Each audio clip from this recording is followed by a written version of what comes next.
right, we've got one more session in terms of this circuit. So I'd like to welcome Jonathan Weiner, the CEO of Health and co-founder of HumanX.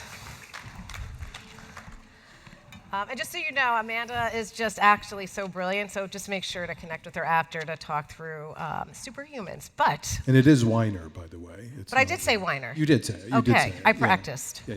Anthony really screwed it up for us Weiners, by the way.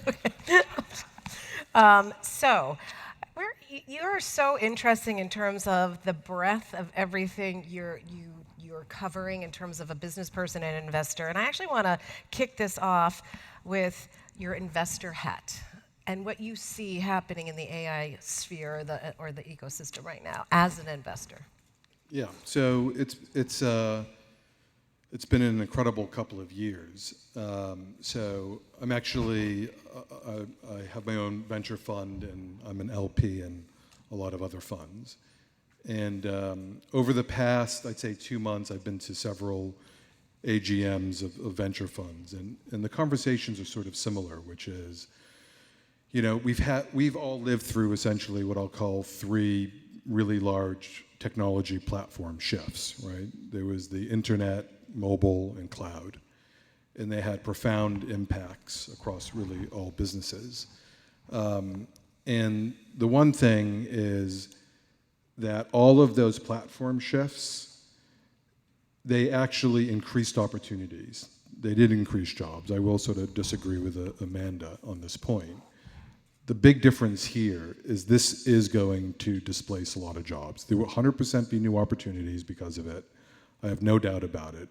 But I just personally don't think that they'll be able to keep up with the pace of job displacement. And that's just being intellectually honest. And I can talk about also what I say to my companies about that as well.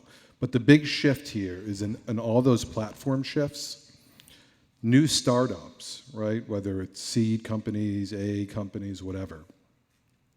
The pace of growth is like we've never seen before. And I'll just give a couple of examples. Does anybody know how long it took Amazon and Google to reach $1 billion in revenue? Any guess? 20 years? 10? No. It's actually a lot quicker than that, which was amazing. It was 5 years. Oh, 5? Which is pretty good for $1 billion in revenue. And that was unprecedented at the time, to get to $1 billion of revenue in 5 years. OpenAI got to $20 billion in revenue, $20 billion in 3 years. Anthropic was at 87 million in 2024, and essentially got to about 14 billion in 2025.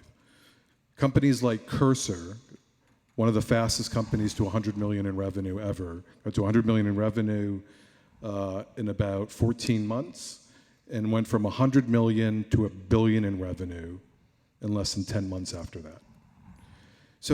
So investors see this as the true gold rush. This is the greatest opportunity of venture capital's lifetime. Now the problem is, what is it displacing? It's displacing all of the companies that they've invested in for the last 10 years. So the SaaS apocalypse is real. I mean, unless you're an infrastructure or data company or of some type of ability where you're really locked into those clients, you are in trouble. So when you go to these AGMs of these VCs, PEs, whatever it may be, they have slides that essentially say, these are all of our investments in this box that are in trouble. They're in real trouble, right? Because unless they completely reinvent themselves. Here are some SaaS companies that have a SaaS overlay, have some infrastructure and data, and they need to reinvent themselves, right? And that's sort of a question mark. And then everything else is being poured into all of these AI native companies. So it is, it's the most exciting times for investors, I'd say. And if you're an LP in any of their previous funds, it's pretty terrifying, actually. Wow. Okay, well, I was going to ask another question, but I'll throw in some uplifting yeah, stuff. no. So with that said, what does that mean? we talk about investors, but what does that mean for the customers of these SaaS platforms and how they have to look at the evolution of how they need to change like that? I don't think some of them will be able to change because if it's just truly a SaaS platform, I mean, just a couple of small examples, like my head of marketing at Health, right?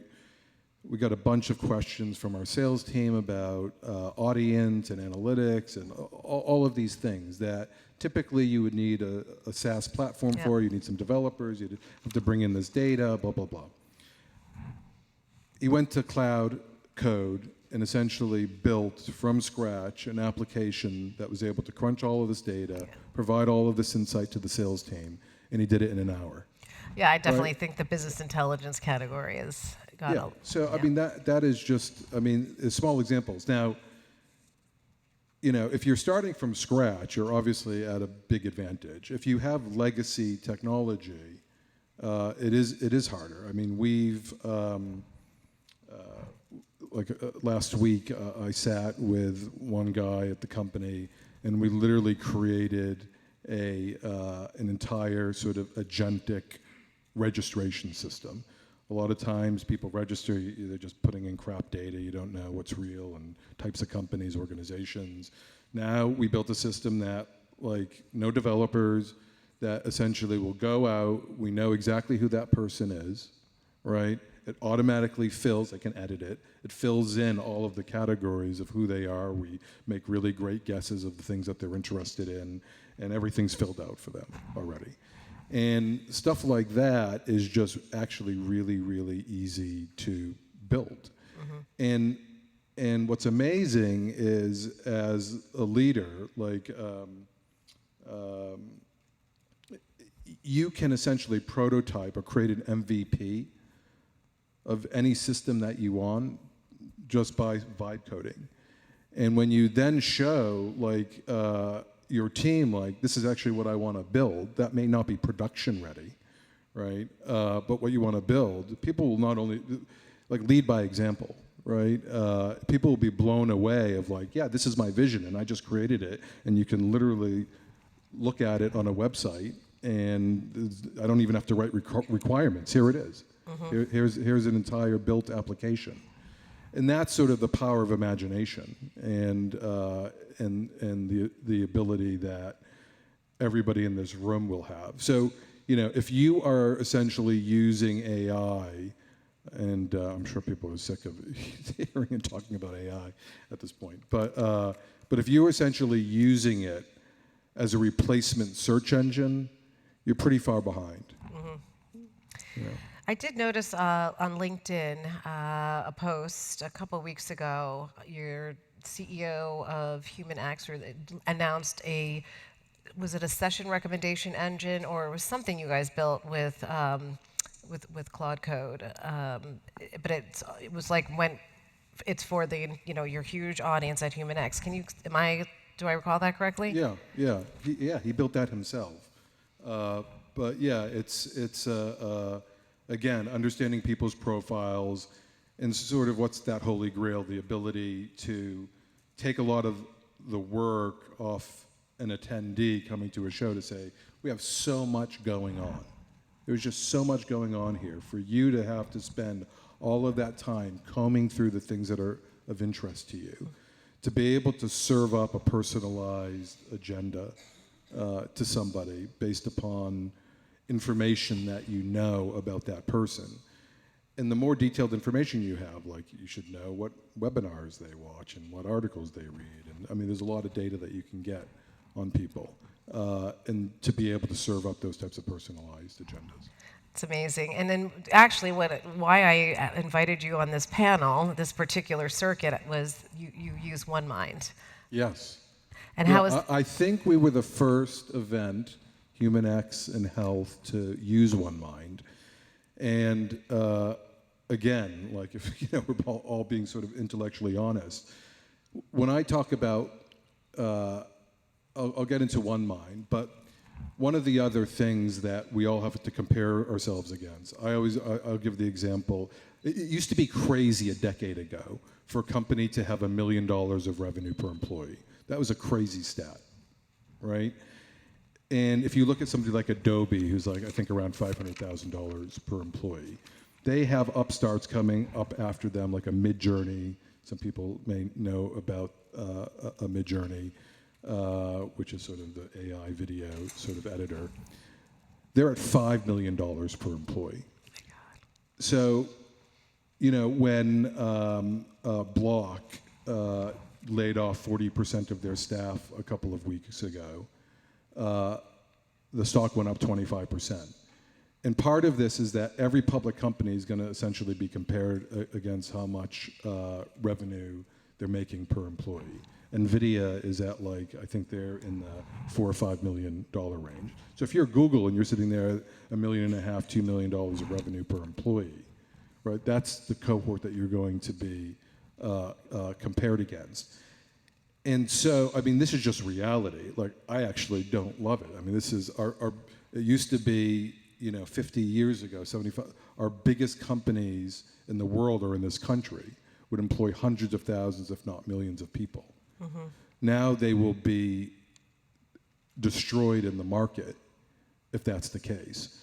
And so, you know, you're either living in reality and have to deal with this stuff, and like OneMind is a great example because you don't need BDRs. I mean, we use, you know, Amanda was alluding to this, but what an amazing experience, actually, if you are looking at a sponsorship for health, Human X, whatever it may be. You go to the website, you ask a bunch of questions, and you may say, like, I'd love to hear a testimonial of somebody that is in my position if they got any value out of the event. It immediately, real time, can pull up a video of a testimonial. Okay, can you tell me a little bit more about your sponsorship opportunities? Oh, I'm interested in that. Boom, immediately pull up a deck with the very specifics on that opportunity. I'm not that interested in that. Can you show me something else? Boom, immediately pull something up. A human just can't do that, right? Yep. So it's a superhuman in the sense that it's going to do a better job giving information about opportunities to a prospect. And by the way, it's the same thing on the attendee side. Why should I go to this event? Can you show me some videos? You know, and then, you know, we read the transcripts of what people like talk about. Like, they get into, I mean, it's crazy. Some of the absolutely. And they talk. I mean, you can see the therapy sessions. The OneMind will talk to you about anything. I'm uncomfortable about going to an event. Give me some icebreakers at a networking event. I mean, it is the conversations they go on. I mean, we've seen some conversations go on for hours. It is really troubling, actually. Well, that part's fascinating, is how long the conversations go. But we were just talking with, I think we were talking with Tina and Sally last night about this, and that is, it actually also asks questions you like are begging your salespeople to ask, and that they don't ask. And it's like getting that next step in the sales process. It's just even the demo up there. It's like, can I please have your email address, you know, so that we can follow up with you, and that's an opt-in. You know, so I still think like there's a certain level of sales that can be done that way, and then there are key accounts, and I still don't. I think we're so far away of replacing humans with key accounts. So it is more like transactional. Again, if you are a salesperson, you should be. Anybody have used OpenClaw? Anybody know about OpenClaw or used it? Yeah, very, very few people. I don't know, 5 hands I may have seen. So Jensen at the NVIDIA conference last week said OpenClaw is probably the most important piece of software ever built in the history of humanity. Wow. It's a pretty big statement. It's a pretty big statement. And the thing about OpenClaw is what it is it's the ability to create your own agents, right? And instead of, and have it proactively work for you. Agents obviously don't get tired. It's 24/7. They don't ask about vacation. They don't ask about people's upward trajectories in the organization. They don't do a lot of things. But what it will do is, if you're a salesperson every day, if there's new funding announcements in a particular sector, go out, get me information, get me contact details, whatever I need. And then it can go in and deeply research that particular company, understand its pain points, and create custom presentations for you. So do you need that associate anymore to do all of that work, the hours and hours of work to create all these custom presentations, when an agent, by just using an open claw? But this is going to be across sort of the world, and I mean that's just one very, very small use case. But this is this is the world we're entering, and then I'm very honest with employees, which is, if you don't retrain, forget about your current job, right? If you don't retrain for what we're entering into, like, where are you going to be, in 5 years from now, 10 years from now? Listen, it's maybe partly on some of the organizations to help with that stuff, but the thing is that training is available. Like, I gave a use case to somebody in my company today. They're like, well, how am I supposed to know how to build it? Actually ask. You can just ask, and they'll tell you exactly how to build it. Totally. You ask ChatGPT. Like, you can train yourself, and that's also sort of the beauty of this. But yeah, I mean, it's, I really worry about my kids. I have 2 kids in college, 1 just graduated, lots of people in here that have much younger kids. So we're going to have to figure it out as a society, and we're obviously, that sort of intellectual, that honest conversation isn't really being had with government right now, but it's going to have to. Yep. These conversations are going to have to be had. Now, listen, the optimistic view. I was going to ask. We did promise something. No, the optimistic view is what Amanda said, which is, maybe I'm wrong. I hope I am. I hope I'm wrong for all of our sakes. Which is, just like any platform shift, this is another one. The difference between the other platform shifts, the big 3 other platform shifts, to me, in this one, is not only about jobs. This platform shift is different in the sense that it's going to rewire the entire global economy, and that is a little different, and so, listen, I hope that it creates more jobs, that there's just new jobs that we haven't even thought about, that it creates, and that's sort of, and it's not to say that can't happen. There is definitely a chance that can happen. So that's kind of, I have that hope, but I'm also trying to be honest as well, to say we need to prepare ourselves if that doesn't happen. Well, thank you, Jonathan, and I promise he'll be a little more positive at lunch. But thank you so much. That was a great session and very off script.